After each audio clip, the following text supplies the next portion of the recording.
그럼 하나님과 동행하는 게 어떻게 하는 거예요? 모르시겠죠? 그래서 오늘 말씀을 이제 제가 말씀을 전할 테니까 이 말씀을 잘 들으면은 우리 하나님과 동행하는 방법을 알게 됩니다. 1985년 6월 14일 날 존 테스트레이크라는 그 비행기 기장이 몰던 트랜스월드 항공 TWA, 여러분들 가끔 그 공항에 가면은 TWA 그 항공기를 볼 수가 있죠. 그 847편이 승객 145명 그리고 승무원 8명을 태우고 저 그리스 아테네에서 로마로 향하던 중에 레바논 무장 세력 헤즈볼라에게 납치됩니다. 헤즈볼라 요즘 뉴스를 통해서 많이 들어보게 되죠. 헤즈볼라에게 납치됩니다. 이 테스트 브레이크 기장이 비행기를 이 베이루트 공항 쪽으로 접근시키자 이 테러범은 그 기장의 머리에 권총을 겨눴습니다. 그가 신실하게 믿음 생활하는 기장이거든요. 그런데 갑자기 권총을 들이대니까 이 기장이 죽음의 공포에 휩싸이게 됩니다. 그러나 동시에 또 다른 생각이 떠오릅니다. 그래, 뭐 죽는 것도 그리 나쁜 일은 아니야. 죽은 뒤에는 내가 예수님을 만날 수가 있으니까. 그러자 갑자기 두려움이 사라지고 마음속에 평안함이 찾아옵니다.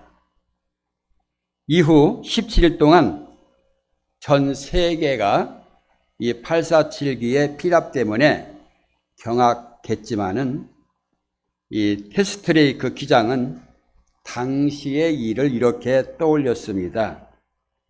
하나님께서 내가 죽지 않기를 원하신다면 테러범이 나를 어찌할 수가 있겠는가? 하나님은 방아쇠를 당겨지지 않도록 할 것이다. 하지만 하나님께서 내가 죽도록 허용하셨다면은 그것은 곧 나를 더할 나위 없이 편안한 곳으로 인도하시기 위한 그분이 계획이 있을 것이다. 몇 차례의 어려움 후에 비록 한 명은 희생되었어요. 그렇지만은 승객과 승무원은 모두 무사히 구조되었습니다. 이 극도의 어려움 가운데서 하나님의 임재와 동행을 경험한 믿음의 사람의 고백입니다. 우리가 믿음 생활 올바르게 하려면 늘 하나님을 바라보고 하나님을 의지하면서 살아가야 됩니다. 그것이 하나님과 동행하는 삶입니다. 하나님과 동행하는 이유는 하나님께서 우리와 함께 하시기 때문입니다. 우리 예수님 이 땅에 오실 때 예수님이 별명이 뭐였지요? 임마누엘이라 하리라. 임마누엘의 뜻은 뭐였죠? 보라, 처녀가 잉태하여 아들을 낳을 것이요 그의 이름은 임마누엘이라 하리라 하셨으니 이를 번역하면은 하나님이 우리와 함께 계시다 함이라. 지금도 우리 하나님은 우리와 함께 계십니다. 그리고 예수님이 십자가에서 죽으시고 부활하셔가지고 승천하시기 직전에 볼지어다 내가 세상 끝날까지 너희와 항상 함께 있으리라 그렇게 약속을 하셨습니다. 그래서 하나님은 또 여호수아에게 내가 어디로 가든지 네 하나님 여호와가 너와 함께 하느니라. 성경 여기에 저기에 보면은요 하나님이 항상 우리와 함께 계신다는 약속이 엄청나게 많습니다. 하나님과 동행하면은 어떻게 돼요? 두 사람이 산채로 하늘로 올라갔죠? 누구였죠? 한 사람은 엘리야. 먼저 에녹, 그리고 또 한 사람은 엘리야입니다. 그런데 그 뒤로는 살아서 산채로 하늘나라에 올라갔다는 사람을 아직까지는 못 봤어요. 왜 그럴까요? 구약 시대는 이렇게 산채로 두 사람이 올라갔지만은 이 신약 시대에 와서는 분명히 말씀이 있습니다. 사람이 죽는 것은 하나님의 정하신 이치요, 그 후에는 심판이 있다고 말씀했습니다. 그렇기 때문에 우리가 분명히 알아야 될 것은, 우리가 지금 이렇게 세상에서 살아가고 있지만은 반드시 우리는 하나님의 심판대에 서게 됩니다. 그리고서 잘잘못을 이제 우리는 심판을 받게 됩니다. 이거는 분명한 사실입니다. 그래서 하나님께서 우리와 함께 하시고 동행하신다는 그 약속은 변함이 없고 틀림이 없고 확실하다는 겁니다. 그런데 이 말씀을 보면서 우리가 생각할 것이 하나가 있는데, 하나님이 이렇게 나와 함께 하시고 동행하기를 원하시는데, 그러면 나는 어떻습니까? 주님과 함께 동행하고 있습니까? 가만히 생각해 보면 또 그도 아닌 것 같죠? 하나님이 나와 함께 하시기를 원하시는데 나도 그 하나님과 함께 해야 되는데, 나는 가만히 생각해 보면 그렇지 못한 것 같습니다. 오늘 성경에 보면은 노아라는 사람이 등장합니다. 노아가 방주를 만들기 이전에, 노아가 방주 만들었죠? 그런데 방주 만들기 이전에 노아의 모습을 설명하는 내용입니다. 그런데 본문 9절에 보니까 노아가 하나님과 동행하는 사람이었다. 그러면 노아는 어떤 삶을 살았을까? 이게 이제 중요한 거죠. 노아가 하나님과 동행했는데 노아는 어떤 삶을 살았을까? 우리도 그 노아를 본받아야 됩니다. 그래야 하나님과 동행하는 자가 됩니다. 그럼 어떻게 해야 할까요? 첫째는 하나님과 동행하는 삶을 살려면은 세상을 향하지 말아야 됩니다. 이 세상 참 어지럽고 혼탁스럽지 않습니까? 이 세상에서 여러분 정말 행복과 평화가 있습니까? 다 속이고 속이는 그런 세상입니다. 이 본문 6장 1절, 노아 홍수 이전에 사람들이 인구가 엄청나게 증가했습니다. 인구가 급증하면서 사람들의 생각은 하나님을 바라보고 하나님을 생각하고 살지 않고 하나님을 멀리하고 세상적인 가치를 우선시하는 사람들이 늘어났습니다. 그래서 그러면 하나님의 아들,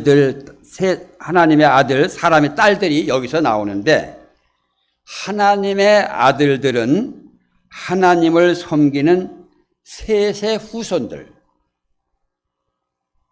노아가 셈과 함과 야벳을 낳았죠.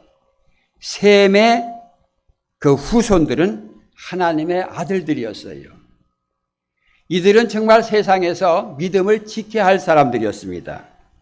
그런데 그런 사람들이 사람의 딸들의 아름다움을 보았다. 사람의 딸들은 하나님을 믿지 않고 세상을 의지하는 가인의 후손들을 뜻하고 있는 거죠. 그래서 하나님의 백성들이 세상의 딸들을 이제 보게 된 거예요. 그렇게 해가지고 가만히 육신적으로 세상의 딸들을 보니까 아주 매력적이고 이쁘고 좋거든. 그래서 그들과 함께 결혼까지 하게 됩니다. 이건 뭐냐? 세상의 공동체가 세상의 가치관에 무너지고 있음을 얘기하고 있는 겁니다. 이로 인해서 세상의 죄가 가득하게 되고 사람들의 마음과 생각이 굉장히 허물어집니다. 경건한 사람들이 사라집니다. 급격히 세상에 타락하게 됩니다. 그러니 하나님이 사람 지으셨음을 한탄하시면서 심판을 계획하시게 되었다고 나옵니다. 왜 이렇게 되었습니까? 마음과 생각이 하나님을 향하지 않고 세상을 보기 때문에 그렇게 된 겁니다. 그런데 그때나 지금이나 별로 달라지지가 않았습니다. 사람들의 눈에는 세상이 그렇게 아름답게 보입니다. 마치 에덴 동산에 있는 그 선악과를 너는 보지도 말고 먹지도 말라고 했는데, 그때 이 하와가 선악과를 보니까 먹음직스럽고 보암직스럽고 지혜롭게 할 만큼 그렇게 보입니다. 선악과 과일이. 그 과일이 무엇 그렇게 이쁘다고 그렇게 보암직도 하고 먹음직도 하고 지혜롭고 하고 그럴까요? 이게 세상이 주는 유혹입니다. 그것을 자꾸 바라보게 되면은 마음과 생각이 자꾸 세상으로 향하게 됩니다. 발걸음이 계속 세상을 향해서 향합니다. 이런 모습을 아시는 하나님은 우리에게 어떤 말씀을 주셨느냐? 너희는 유혹의 욕심을 따라 썩어져가는 구습을 따르는 옛사람을 벗어버리고 오직 너희의 심령이 새롭게 되어 하나님을 따라 의와 진리의 거룩함으로 지으심을 받은 새 사람을 입으라. 그럼 이런 말씀을 듣고 세상으로 향하는 마음과 생각과 발걸음을 돌이켜서 하나님께로 향해야 하는데 그렇게 하지를 못합니다. 여러 가지 이유와 핑계를 댑니다. 그러면서 나는 그래도 믿음을 지키고 있다, 그렇게 얘기를 하고 생각을 합니다. 이 정도의 유혹은 내가 이겨낼 수 있다, 그렇게 또 자신만만하게 생각을 합니다. 과연 그럴까요? 여러분, 그것은 어렵습니다. 사자성어에 근묵자흑이라는 사자성어가 있습니다. 먹을 가까이 하면은 검어진다는 말이죠. 하얀 털을 가진 그 강아지가 연탄 창고에 들어갔다 나오면 털이 어떻게 돼요? 검해질 수밖에 없죠. 그러니까 이 세상은 온갖 죄악 투성이이기 때문에 세상과 가까이 하고 세상 사람들과 이렇게 가까이 하다 보면은 성품도 습관도 달라진다는 말입니다. 그래서 환경이 중요하다는 것을 일깨우는 말이 됩니다. 이 말처럼 우리가 세상을 자꾸 가까이 하면은 나도 모르는 사이에 내게 죄가 침투하게 됩니다. 그래서 악에 물들게 됩니다. 그런데 이 물이 얼마나 자연스럽게 드는지 내가 전혀 알아차리지 못할 만큼 그렇게 세상 죄악이 나에게 스며듭니다. 그러니 이런 것을 막으려면 나의 마음과 생각이 세상으로 향하지 않고 하나님을 향해야 된다, 이겁니다. 노아를 보세요. 노아는 많은 사람들이 그런 삶을 살아도 언제나 마음의 생각과 발걸음이 항상 하나님을 향했습니다. 그러니까 이제 은혜를 받게 되죠. 하나님 말씀대로 순종하고 그러면은 하나님께서 그냥 두시나요? 자꾸 은혜를 주신단 말이에요. 그래서 은혜를 주셔가지고 내가 죄를 멀리 하게끔 그렇게 내 마음이 바뀌어지게 됩니다. 성경에 그러나 노아는 여호와께 은혜를 입었더라. 이것이 노아의 족본이라. 노아는 의인이요 당대의 완전한 자라. 그는 하나님과 동행하였으며. 그래서 노아는 자신의 가족을 구원하였고 다시금 인류의 시조가 되었던 것을 성경은 우리에게 증거하고 있습니다. 우리가 노아와 같은 은혜를 받으려면 어떻게 해야 할까요? 세상으로 향하는 우리의 마음과 생각과 발걸음을 하나님께로 돌려야 합니다. 바울은 로마서 12장 2절에 너희는 이 세대를 본받지 말고 오직 마음을 새롭게 함으로 변화를 받아 하나님의 선하시고 기뻐하시고 온전한 뜻이 무엇인지 분별하도록 하라. 그렇습니다. 이것이 하나님과 동행할 수 있는 비결입니다. 그러기 위해서 우리의 마음과 생각과 발걸음이 세상을 향하지 말고 하나님을 향하시기를 바랍니다. 그리고 두 번째, 하나님과 동행하는 신앙을 갖기 위해서는 세상을 따라가지 말아야 됩니다. 창세기 3장, 하나님의 말씀을 어기고 선악과를 따먹은 이후에 사람들의 생각과 마음과 발걸음이 자연적으로 세상을 향합니다. 이것이 모든 사람의 특징이고 죄인의 특징입니다. 자꾸 세상을 향하고 그리 되어버려요. 그래서 요한일서 기자는 이는 세상에 있는 모든 것이 육신의 정욕, 안목의 정욕과 이생의 자랑이니 다 아버지께로부터 온 것이 아니요 세상으로부터 온 것이라. 노아 시대의 사람들이 땅에 번성하여 많은 사람들이 이렇게 살았습니다.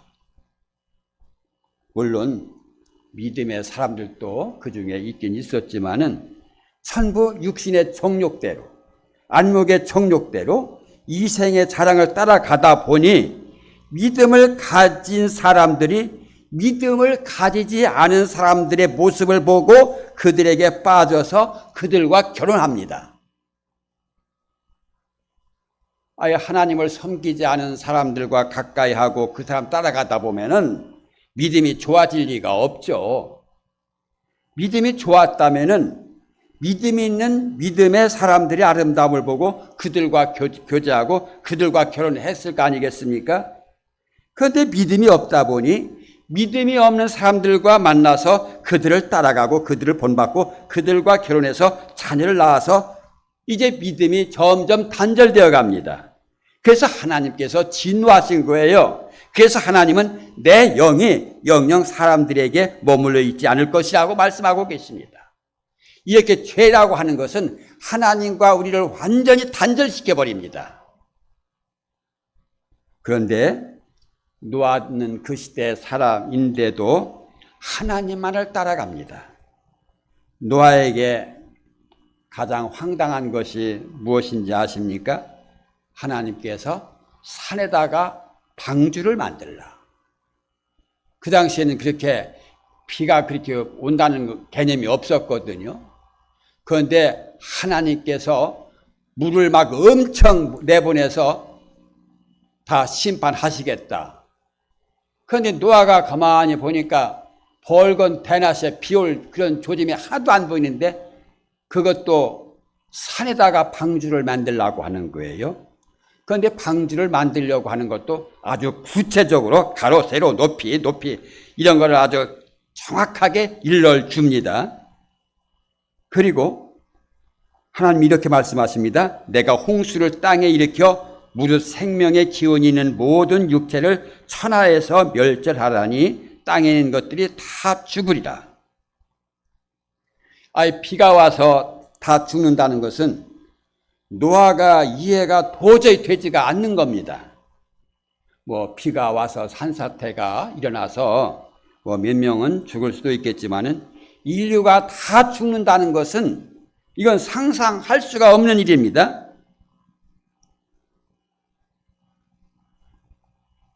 아니 그런데 산에다가 그렇게 큰 방주를 만들라고 하는 그 하나님의 명령을 듣고 그 말이 나올까요? 순종이 될까요? 사람들은 비상식적이고 비과학적이라고 생각되면은 아니 내 마음과 맞지 않으면은 아멘이 안 됩니다. 그런데 하나님이 우리에게 이렇게 말씀하시면은 아멘이 될까요? 안 됩니다. 그런데 노아는 그런 엉뚱한 하나님의 말씀을 그대로 믿고 받아서 순종합니다. 그래서 성경은 노아가 그와 같이 하여 하나님이 자기에게 명하신 대로 다 준행하였더라. 그러니까 노아가 얼마나 보통 사람입니까, 노아가? 그러면 노아는 어떻게 이렇게 할 수 있었던 것일까요? 세상을 따라가지 않고 세상을 바라보지 않고 하나님을 바라보며 하나님을 따라가는 신앙인이었기 때문에 가능한 겁니다. 세상이 어떠하든 세상이 어떻게 흘러가든 오직 하나님만을 바라보고 하나님과 동행하니 하나님의 말씀에 그렇게 순종하게 됐던 겁니다. 여러분, 저는 우리 교회 교인 중에 한 명이 산채로 좀 이렇게 하늘에 올라가는 걸 좀 보았으면 좋겠는데, 신약 시대에는 사람이 한 번 죽는 것은 하나님의 정하신 이치니 그 후에는 심판이 있으리라 했기 때문에 제가 예언하는데 산채로 하늘나라에 갈 사람은 앞으로 없습니다. 성도 여러분, 세상을 따라가지 않고 하나님을 따라가서 하나님을 동행하는 일이 이게 사실은 쉬운 일이 아닙니다. 어렵고 힘든 것은 사실입니다. 그러나 세상을 따라가지 않고 하나님과 동행하는 방법은 하나님만을 바라보는 겁니다. 하나님을 바라보면 되는 거예요. 하나님을 바라보면 하나님께서 힘을 주십니다. 하나님을 바라보는 자만이 세상을 따라가지 않고 세상을 따라가지 않는 믿음의 사람이 될 수가 있다는 겁니다. 지금부터, 오늘부터 하나님이 무슨 말씀을 하셨나, 그 말씀을 늘 묵상하면서 이것이 하나님을 기쁘시게 할까, 저것이 하나님을 기쁘시게 할까, 늘 하나님의 뜻대로 살아가시길 바랍니다. 그런데 이 사람의 생각은요, 어떻게 보면 이게 딱 맞는 것 같아. 내가 주식을 할 때도 요 주식은 틀림없이 오를 것이다. 그런데 그게 잘 안 되거든. 이게 성경에 보니까 어떤 길은 사람이 보기에 바르나 필경은 사망의 길이니라. 내가 이렇게 하면 살 것 같았지만은 그게 아니었고 사망의 길이었다는 겁니다. 그러니까 내 생각을 완전히 접으시길 바랍니다. 오직 살 수 있는 길은 하나님의 말씀을 묵상하고 하나님의 말씀 따라 살아가시길 바랍니다. 마지막 세 번째는 하나님과 동행하려면 날마다 하나님께로 돌아서는 결단이 필요합니다. 여러분, 내가 마음속에 결단하느냐 안 하느냐, 이것이 엄청 중요합니다. 창세기 6장 8절 9절을 보면은 노아는 완벽한 사람이라는 그런 생각을 하게 되는데, 사실상 노아도 우리처럼 실수가 많은 사람이었습니다. 여러분, 세상은 완벽한 사람은 없습니다. 그 믿음 좋다는 아브라함도, 다윗도, 바울도, 베드로도 다 실수가 있고 허물이 있습니다. 그래서 십자가에서 흘리신 예수님의 대속의 피가 누구에게 다 필요한 겁니다. 여기 예수님의 피가 필요 없다 하시면 지옥 가게 되는 거예요. 예수님의 피가 다 우리에게는 필요합니다. 그 피가 우리의 죄를 깨끗하게 하셔가지고 우리가 새 사람이 되고 하늘나라에 갈 수 있기 때문에 그런 겁니다. 9절에 노아는 의인이요 당대의 완전한 자라 그는 하나님과 동행하였으며 라는 이 말씀은 바로 앞절 8절에서 그러나 노아는 여호와께 은혜를 입었더라. 은혜를 입는 것이 굉장히 중요한 거예요. 은혜를 입어야 우리가 완벽하게 하나님의 뜻을 이룰 수가 있는 거예요. 홍수 후에 노아가 그렇게 당대의 완벽한 자도 노아가 포도주에 취해가지고 뻘게 벗고 잠을 자지 않습니까? 다 똑같이 우리와 같은 사람이에요. 여러분, 성경에 자세히 나와 있지 않지만은 노아도 수많은 죄와 허물이 있었다는 거예요.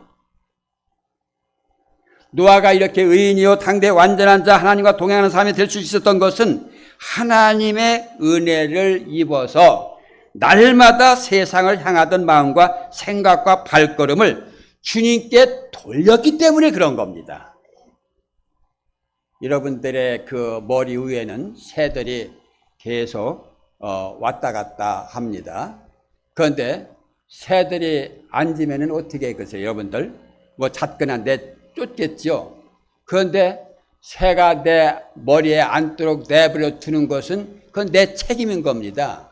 이건 뭐냐면 내 생각 속에는 여러 가지 죄의 생각들이 들락날락 그래요. 그런데 그 생각 속에 내가 사로잡히지 않기 위해서는 그 생각을 따라가지 말아야 되는 거예요. 그거를 묵인하고 순종하면은 난 그 사람이 되는 거예요. 하나님이 은혜를 주셔도 날마다 이렇게 하는 결단이 없으면은 하나님과 동행이 불가능합니다. 가룟 유다, 예수님을 팔아먹은 제자, 예수님의 함께 동행했고 예수님의 말씀을 직접 들었습니다. 사람을 살리고 고치는 기적을 바로 옆에서 가룟 유다는 다 보았습니다. 그런데도 돈에 대한 미련이 가득했습니다. 그 생각과 마음과 발걸음을 주님께 돌리는 결단이 없었어요. 그러니 결국 돈을 따라갈 수밖에 없었던 겁니다. 바울 사도는 경건의 모양은 있으나 경건의 능력을 부인하니 이 같은 자들에게서 내가 돌아서라. 그런 결단과 결심이 있어야 됩니다. 나는 믿음이 있습니다 라고 얘기하면서 주님을 따라가지 않는 사람들, 결단하지 않는 사람들, 오히려 세상을 따라가는 사람들에게 내가 그런 모습이라면 단호하게 돌아서라는 겁니다. 그래서 빌립보 기자 사도 바울은 사랑하는 성도들에게, 나의 기쁨이요 면류관인 성도들에게 주 안에 서라, 세상에 서지 말고 주 안에서 서라, 이렇게 우리에게 당부하고 있습니다. 여러분들은 세상에 서 있습니까? 아니면은 주 안에 서 있습니까? 세상에 서 있지는 않지만은 세상을 바라보고는 또 있지는 않습니까? 세상을 바라보면 나도 모르는 사이에 세상에 서 있는 모습이 되기가 아주 십상입니다. 그러니 세상을 바라보지 마시고 하나님을 바라보고 하나님 안에 굳게 서시기를 바랍니다. 주님은 우리와 통행하기를 원하십니다. 나와 함께 같이 가자. 이 세상에 임마누엘로 함께 하시는 주님을 따라 주님과 함께하는 믿음의 성도들이 되시기를 간곡히 주의 이름으로 축원합니다. 기도드리시겠습니다. 하나님 아버지, 우리와 동행하기를 그토록 간절히 애타게 기다리시는